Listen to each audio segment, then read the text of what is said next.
আমি এক পথহারা পথিক গেছি পথের দিশা ভুলে।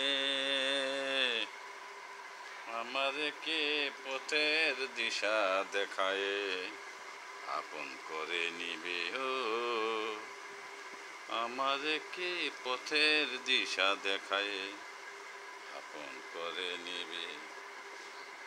আমি এক ঝড় তুফানের আঘাতে দানা ভাঙ্গা পাখি,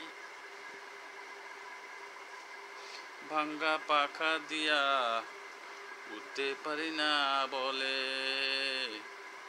ঘরের আঙ্গিনায় পথের ধারে আমি আছি পরে ও। ডানা ভাঙ্গা পাখা দিয়া উঠতে পারি না বলে। ঘরের আঙ্গিনায় আছি পরে। আমি এক পথহারা পথিক গেছি পথের দিশা ভুলে। আমারে কে পথের দিশা দেখায় আপন করে নিবে। আমারে কে পথের দিশা দেখায় আপন করে নিবে।